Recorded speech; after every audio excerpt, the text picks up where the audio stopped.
Vamos a hablar con un politólogo que queremos y necesitamos que nos explique qué salidas puede tener esta crisis y cómo la ve.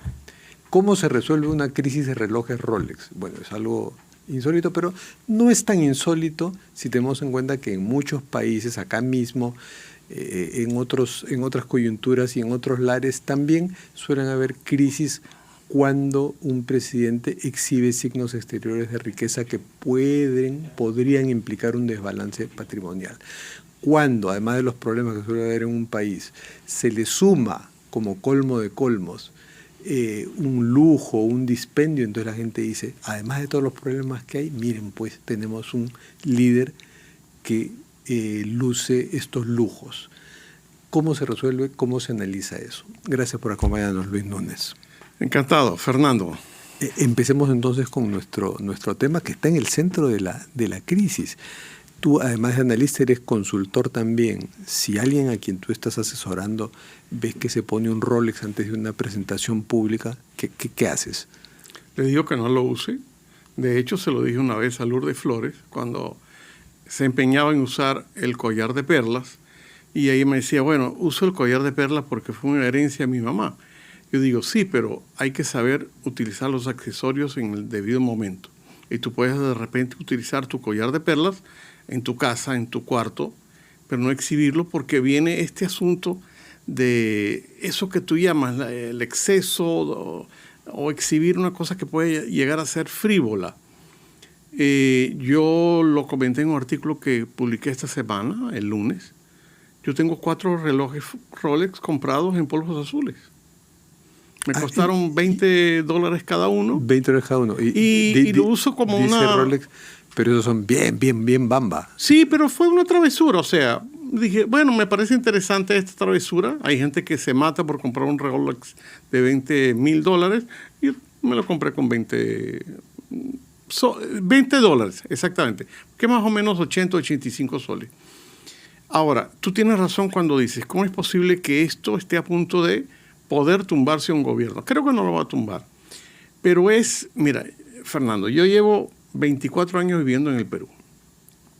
Y cuando yo escuché por primera vez la palabra o la frase dispararse a los pies, yo no la entendía mucho. Ahora sí la entiendo mejor todavía. Esto es dispararse a los pies. La presidenta en uno de los programas sociales que presentó usaba un Rolex.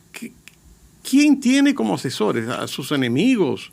¿O la gente no se da cuenta de esto que yo siempre en mis clases digo? El diablo está en los detalles. El diablo está en los detalles. Que tú le veas a César Acuña un Rolex, no te asombra. Porque tiene con qué pagar. Porque tiene plata como cancha, entonces claro, no asombraría. Pero con esta señora que pero incluso no se vería muy bien.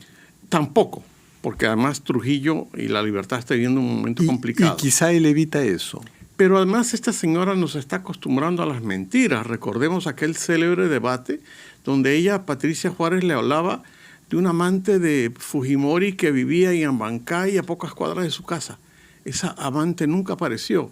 La mentira, a pesar que es muy usada por los políticos, no es una buena consejera. Tiene patas cortas. Tiene patas cortas. Recordemos que la tos, el dinero y la diarrea no se pueden ocultar. Repite eso, por favor, repite eso. No sé si lo van a poner los titulares. El dinero, la tos y la diarrea no se pueden ocultar. ¿Es una frase de qué origen? La inventé yo. Qué bien. ¿Y qué inventarías como escenarios de lo que debiera decir la presidenta y que pueda sustentarlo para que por lo menos esta historia la cuente ella y no la cuente la fiscalía y no la cuenten sus enemigos? Hablar con la transparencia total. Mi papá ya fallecido, mi papá falleció cuando yo tenía 21 años, sí tuvo un Rolex y me lo dejó en herencia y está guardado, pero yo recuerdo que el Rolex tenía, como han dicho tantos especialistas, un código, un Mercedes-Benz, un Alfa Romeo, cualquier objeto de estos muy, muy caros, tiene un código. Entonces, ¿dónde lo compró? Entonces, ¿quién se lo regaló? No puede decir cualquier cosa. No es cualquier cosa. Y lo más increíble es que yo, que tengo muchas amistades periodistas como tú en el exterior, me dicen, Lucho, pero ¿cómo es posible que un Rolex es el tema de moda en el Perú. Yo digo, es que aquí no hay tiempo para aburrirse. Siempre nos levantamos con un tema de moda.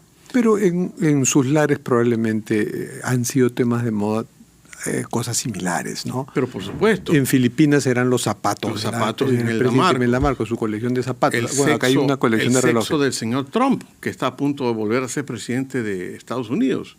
O sea, son temas recurrentes que, por cierto, ya la gente los toma en el autobús, en el transporte público como, bueno, algo más de esta clase política tan desprestigiada. Pero no creo que esto sea algo más, porque hay símbolos de lujo que sí irritan mucho. Pero por supuesto, para una persona que gana sueldo mínimo, pero un reloj de 18, 19 mil soles o dólares, la gente dirá, pero nunca me lo pudiera comprar. Echa a andar todas las sospechas. Echa a andar todas las sospechas. ¿Crees que ella debiera dar un mensaje a la nación explicando su versión?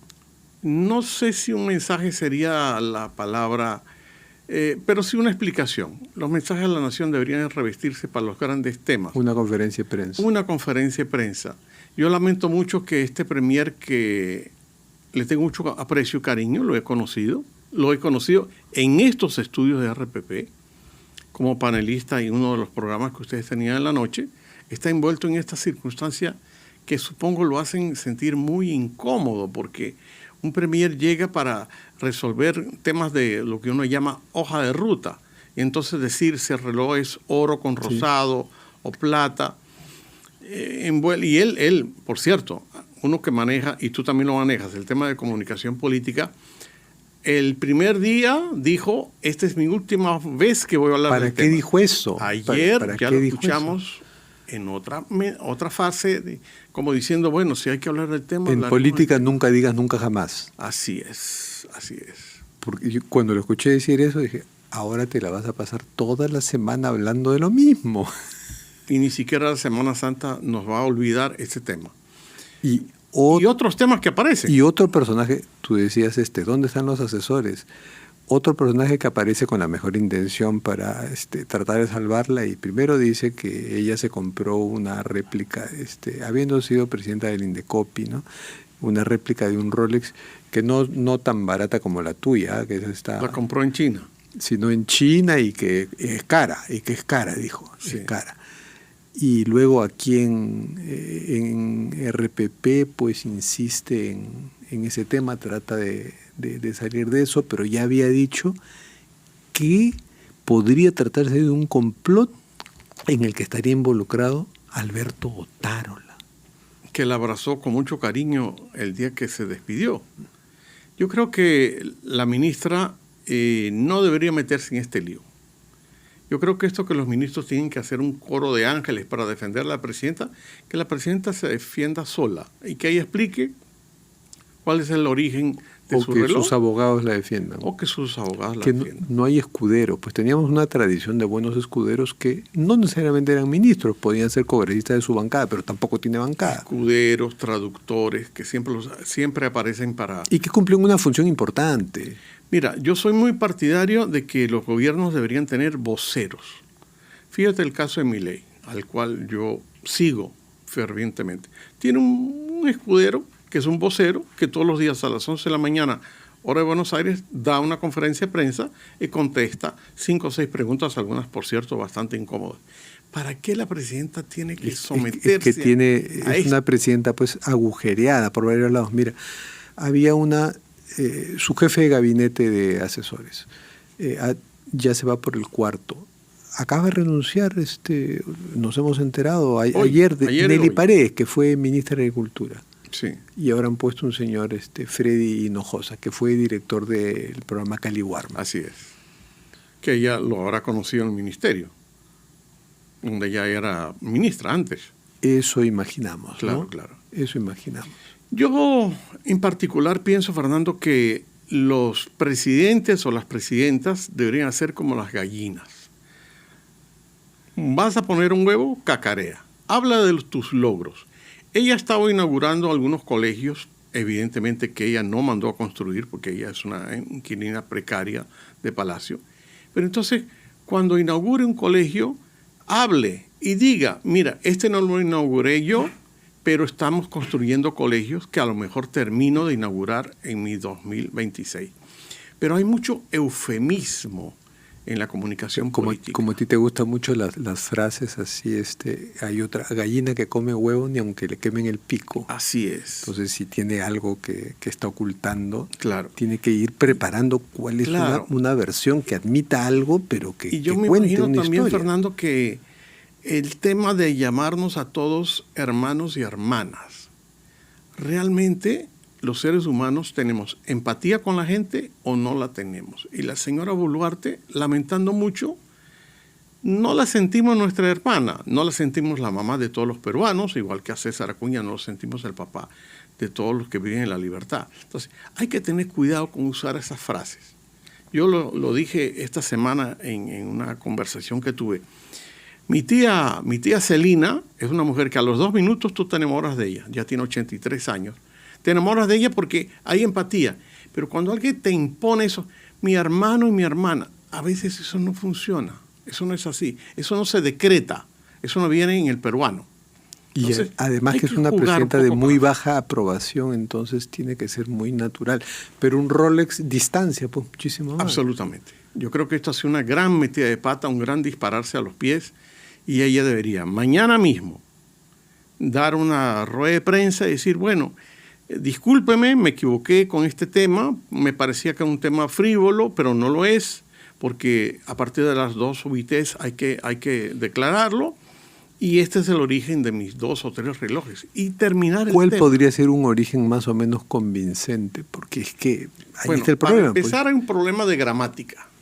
Y a ti te gusta la gramática porque yo te leo todas las veces que publicas. La palabra antaño. ¿Qué es una palabra? ¿Qué significa antaño? Como ¿Tú y yo somos de antaño? Antes de ser miembro del gobierno, eso quiso decir. Pero antaño es 20 años, 30 años, si dicen que uno de sus relojes fue comprado hace 4 años.